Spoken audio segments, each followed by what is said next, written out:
Hello, my name's Roger Watson and I'm the Editor-in-Chief of the Journal of Advanced Nursing, and welcome to the JAN podcast. These occasional podcasts will be a miscellany of my reflections on working as an Editor-in-Chief, some hot topics in academic publishing, and occasional contributions from guest editors. This is the JAN podcast of 14th of March 2015.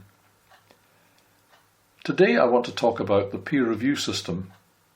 In a previous podcast, where I covered what happens to your paper once it's submitted to the Journal of Advanced Nursing, I mentioned the peer review process, but I didn't go into it in any great detail.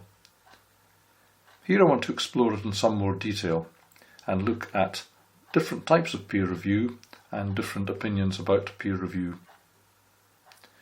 Essentially, there are three different kinds of peer review process: open, single-blind and double-blind. Open peer review is where the author and the reviewers both know each other's identity. Single-blind is usually operated such that the reviewer knows the identity of the author, and in a double-blind peer review system neither the author nor the reviewers know each other's identity. At the Journal of Advanced Nursing we use a double-blind peer review system. Some journals have now introduced triple-blinded review where the editors don't know the identity of the authors and the reviewers, but this is quite new and probably quite unnecessary. In a double-blind peer review system, like the one we use at the Journal of Advanced Nursing, we use this to try and minimise bias towards authors and the possibility of any bad feeling towards reviewers who may not give a favourable review to a paper. And many people feel very safe with this kind of system. We feel it works well and we don't have any immediate plans to change it. In a single-blind peer review system, there is in fact a deliberate bias here, and the bias is such that the reviewer can tell if the author is likely to have had the resources and the expertise and the environment to do the work that's reported. This probably applies more to laboratory research than to other kinds of research. And in an open peer review system where both sides know the other, and this is operated, for example, by Biomed Central journals, both the author and the reviewer know each other, and in fact at BMC journals they publish the reviews. So it's a very open and a very transparent system, and each of these systems has its merits and its demerits. Now, the peer review system is not perfect. In the last decade, there was a scandal called ClimateGate, where the peer review process on scientific journals came under scrutiny because of some biased review processes in papers dealing with global warming. And indeed, if you Google ClimateGate, you will come across a report that emanated from that particular incident, and the conclusion in the report was that the peer review system is not perfect. What it can do is it can point out obvious errors, it can point to unacceptable practices, these may be unethical or out-of-date practices, and it can also help editors to uncover malpractice, such as fabrication or falsification of results, plagiarism, or duplication of already published work. And ClimateGate did lead to in the UK, a House of Commons Science and Technology Committee report in 2011 following quite an extensive inquiry, and they published a report called Peer Review in Scientific Publications, and their conclusion was, again, that the peer review process is not perfect, but it's as good as we have. So I think the peer review process is here to stay for many years. So that's what happens when your paper is submitted to a journal and goes for peer review at the Journal of Advanced Nursing. Your paper goes to reviewers who don't know you, and you will not know their identity either. But the editors know the identities of both and come to a conclusion based on the review, and based on several reviews in some cases. We use a minimum of 2 reviewers, and sometimes 3 if we require a statistical reviewer. There's no standard here, Some journals use one, some journals use many more. So we use a minimum of 2 and usually a maximum of 3. If we use 2 reviewers, one will normally be an expert in the method and one will normally be an expert in the substantive area of the paper, which may be clinical. And just occasionally we will use other reviewers who are experts to give us a view if we're uncertain about certain aspects. For example, there may be pharmacological aspects to a paper which we just want to have checked before we get it published. We do everything we can not to make mistakes and to help you to avoid making mistakes in the published articles.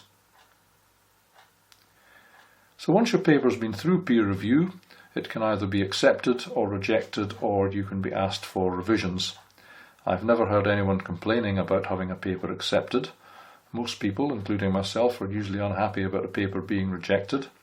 I'll just deal with that quickly for a start. I would strongly urge you to keep in your mind that a rejection should be the start of the next submission. Don't be broken or too cowed by rejection. There's always somewhere where you can get your paper published, and you may well have had some good advice from the review process which you can incorporate into your paper before you put it somewhere else. There are appeal processes in journals whereby you can appeal against a review decision if you feel it's gone against you for the wrong reasons.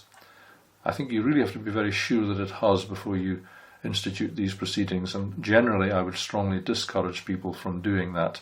The decisions rarely end up in your favour, and what you've done usually is wasted a great deal of your time when you could have been getting on with revising the paper and putting it somewhere else. However, some decisions are upheld, but again I think you have to be very sure of your ground before you appeal against a review decision, and it has to be on a very technical point, not on a difference of views. For the middle road, which is very common, where you're asked for revisions, some journals divide these into major or minor divisions. That's a fairly artificial distinction these days. There are ways of dealing with reviewers' comments, and I can't do better than point you to a paper by Howell Williams published in 2004 called How to Reply to Referees' Comments, and published in the Journal of the American Academy of Dermatology. And Williams gives his 3 golden rules here for dealing with reviewers, and I completely agree with these both as an editor and as an author. Rule 1, answer completely. Rule 2, answer politely. And Rule 3, answer with evidence. So answer completely means that you should deal with every point that's been raised by the reviewers and possibly additional comments by the editor. The bottom line, if you like, here is never to ignore a point if you feel you can't deal with it. You have to address it, and if you can't deal with it, if you can't make the change, then you have to explain why.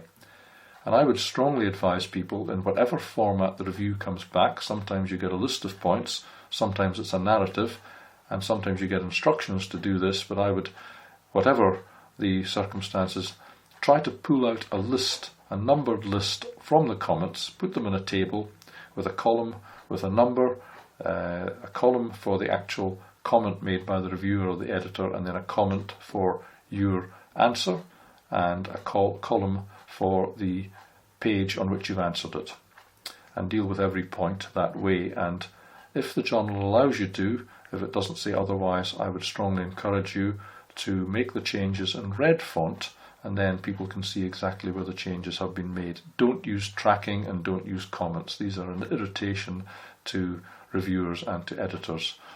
We may well use them when we put papers back to you, but please take them out before you return the paper. Some journals, however, don't like you using any kind of red font or any kind of indication, so do follow whatever instructions the journal gives you. So that's Rule 1, answer completely. Rule 2, answer politely. Don't ever say, who on earth is this reviewer, or we completely disagree with this point, this is silly. Comments like that, it really doesn't help and will not endear you to the editor or to the reviewer. You have to be dispassionate about it and deal with the point. And finally, of course these points are all interrelated, answer with evidence, and that's particularly true of points where you may disagree with the reviewer. If you disagree, you have to say why, and you have to provide evidence of why that may be the case. Now, there's never a guarantee of acceptance at any stage of the publication process, let alone at the stage of revision, but I can guarantee that you will severely maximise your chances if you follow these rules and severely minimise them if you don't. It's nearly always the case that if you follow these rules, completeness, politeness, and answering with evidence, that you will have your paper accepted. Some journals will allow you to undergo other revisions. Some journals where we're more tight for space, like the Journal of Advanced Nursing, really hope that you will deal with them in one round. So really try to be complete. If there's anything that's not dealt with, we would tend at that stage, simply because of pressure of space and the time it might take to get your paper published, we might tend to reject at that stage. So I hope that's been a useful overview of the review system. Again, I'd emphasise it's not perfect. At the Journal of Advanced Nursing we use a double-blind peer review system. Again, that's not perfect, but it's probably about as good as we can make it. Remember the 3 rules, and remember to address every point politely and with evidence. Thank you very much for listening. This podcast was produced in association with Youth Publications Limited